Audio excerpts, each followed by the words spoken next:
फूले film नहीं चलने देंगे, नहीं चलने देंगे, नहीं चलने देंगे, फिल्म नहीं चलने देंगे, नहीं चलने देंगे, नहीं चलने देंगे। जाति विशेष का अपमान नहीं सहेंगे, नहीं सहेंगे, नहीं सहेंगे, विशेष का अपमान नहीं सहेंगे, नहीं सहेंगे, नहीं सहेंगे। अरे भाई लोग, ये फूले फिल्म का विरोध क्यों कर रहे हो? इस फिल्म में एक जाति के बारे में गलत दिखाया गया है। अरे भाई लोग, इस फिल्म में ज्योतिबा फूले सावित्रीबाई फूले के जीवन संघर्ष को दिखाया गया है और पहले हो रहे शोषण अत्याचार को दर्शाया गया है, जिस गुलामी को इस देश के मूल निवासियों ने झेला है। ऐसा कुछ नहीं, ये सब बदनाम करने का साजिश है। अगर पहले हो रहे शोषण अत्याचार को दिखाने से किसी की बदनामी होती है तो जिसने ये गुलामी झेली है उसका क्या? इस फिल्म में ब्राह्मणों द्वारा सावित्रीबाई फूले पर गोबर फेंकने का जो सीन दिखाया गया है बिल्कुल गलत है, ऐसा नहीं हुआ था।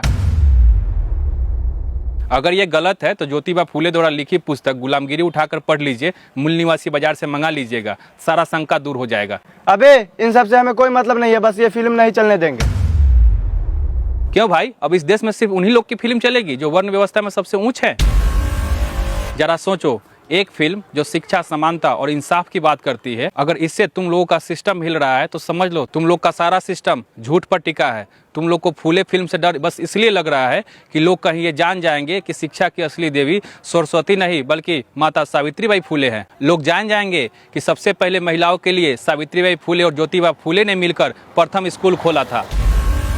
लोग ये भी जान जाएंगे जब माता सावित्रीबाई फूले शिक्षा देने जाती थी तो मनुवादी मानसिकता से ग्रसित लोगों ने उनके ऊपर गोबर फेंका था। लोग ये भी जान जाएंगे कि बाल काटना नाई का धर्म नहीं धंधा है, चमड़े की सिलाई करना मोची का धर्म नहीं धंधा है और पूजा पाठ करना और करवाना ब्राह्मणों का धर्म नहीं बल्कि ये धंधा है। लोग ये भी जान जाएंगे कि जिन लोगों को हिंदू बनाकर राजनीतिक फायदे के लिए इस्तेमाल किया जाता है उनकी हालत पहले जानवरों से भी बदतर थी कि अंग्रेजों ने तो सिर्फ हम पे 100 साल तक राज किया, गुलाम बनाकर रखा, लेकिन इन मनुवादियों ने हम पे 3000 साल तक गुलाम बनाकर रखा, हम पे शोषण किया। इन लोगों ने जब महिलाओं को लक्ष्मी का दर्जा दिया गया, उन्हीं लोगों ने महिलाओं को अनपढ़ रखने के लिए आंदोलन चलाया कि महिला अनपढ़ रहे। फूले फिल्म सिर्फ ये फिल्म नहीं बल्कि एक क्रांति है जो पर्दे से उतरकर जमीन पर आने वाली है।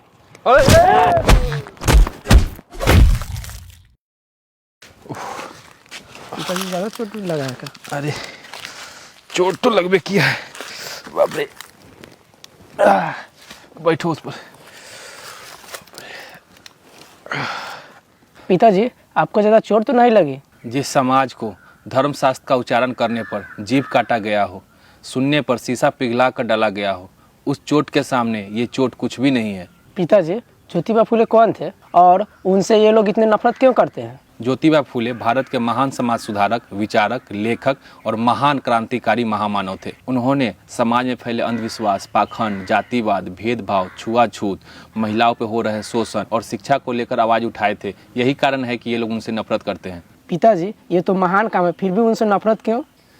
देखो, जब ज्योतिबा फूले की शादी सावित्रीबाई फूले से होती है, जब ज्योतिबा फूले पढ़ाई करते हैं तो सावित्रीबाई फूले को ही पढ़ाते हैं और उन्हें पढ़ाकर भारत की प्रथम महिला शिक्षिका बनाते हैं। लेकिन महिलाओं को शिक्षित होने पर सवर्ण समाज को आपत्ति थी। वे नहीं चाहते थे कि महिला समाज शिक्षित हो, क्योंकि हिंदू धर्म शास्त्रों के अनुसार महिलाओं और शूद्रों को शिक्षा ग्रहण करने का अधिकार नहीं था। इन्हीं सब अधिकारों को दिलाने के लिए ज्योतिबा फूले ने लड़ाई लड़ी, इसलिए ये लोग उनसे नफरत करते हैं। और फूले फिल्म में यही सब चीज़ों को दिखाया गया है। उनकी काली करतूत लोगों के सामने बाहर ना आ जाए, इसलिए ये मनुवादी लोग बाहर जाकर आंदोलन कर रहे हैं और फिल्म पर रोक लगवा रहे हैं। ज्योतिबा फूले द्वारा लिखी पुस्तक गुलामगिरी में ब्राह्मणों की उत्पत्ति ब्रह्मा के मुख से दिखाई गई है। अगर आज के इस वैज्ञानिक युग में लोगों को पता चलेगा तो लोग उन पर हंसेंगे और पूछेंगे कि क्या ब्रह्मा के मुख में गर्भाशय था। इन्हीं सब चीज़ों को छुपाने के लिए ये नौटंकी चल रही है और ये मनुवादी लोग फूले फिल्म को बैंड करवाने पर लगे हुए हैं। इतना झूठ और घटिया बात कौन मानता है? अंग्रेजों ने बेशक हम पर शोषण अत्याचार किया, लेकिन वे अपने फायदे के लिए हमसे मेहनत मजदूरी करवाते थे। लेकिन ये मनुवादियों ने हम पर शोषण अत्याचार भी किया और साथ साथ हमें धन रखने के लिए रोका, हमें शिक्षा प्राप्त करने के लिए रोका, हमारे पूर्वजों को पानी पीने तक नहीं दिया। कुत्ते बिल्ली जिस तालाब से पानी पी सकते थे, उस तालाब से हमारे महापुरुषों को पानी तक पीने नहीं दिया। धर्मशास्त्र का उच्चारण करने पर रोक लगाया गया। गले में हांडी और कमर में झाड़ू बांधकर हमारे छाया से भी परहेज किया गया। इनके शोषण अत्याचार को बताना शुरू करूं तो सुबह से शाम हो जाएगा। पिताजी, इतने शोषण अत्याचार के बाद भी लोग पूजा पाठ, शादी विवाह, श्राद्ध में उन मनुवादियों को क्यों बुलाते हैं? इन मनुवादियों ने अपने फायदे के लिए समाज में काल्पनिक देवी देवताओं की रचना की और भ्रम फैलाया कि इन देवी देवताओं के सामने मन्नत मांगने से मनोकामनाएं पूरी होती है। और लोगों ने इसे सच मान लिया। पिताजी चलिए, अब घर बहुत लेट हो गया।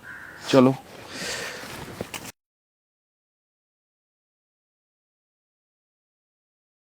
विद्या बिन मति गई, मति बिन नीति गई, नीति बिन गति गई, गति बिन धन गया, धन बिन शूद्र पतित हुए। इतना घोर अनर्थ सिर्फ अविद्या के कारण ही हुआ। ब्राह्मणवादी अपनी घृणित सोच के कारण मैला खाने वाली गाय का पेशाब पीकर पवित्र होते हैं, लेकिन एक शूद्र के हाथ से साफ सुथरा पानी नहीं पीते। धर्म वह है जो समाज के हित में, समाज के कल्याण के लिए है। जो धर्म समाज के हित में नहीं, वो धर्म नहीं है। मानवता सर्वश्रेष्ठ है। जात पात, वर्ण भेद और ऊंच नीच की दीवारें सब ब्राह्मणों की देन है, जो उन्हें अपने लाभ के लिए खड़ी की है। किसी भी व्यक्ति को सामाजिक समानता, राजनीतिक भागीदारी, धार्मिक आर्थिक स्वतंत्रता और पढ़ने लिखने से वंचित करना और उनका शारीरिक एवं मानसिक रूप से धर्म के आधार पर शोषण करना या शोषण को धर्म मानना क्रूरता और निर्दयता है।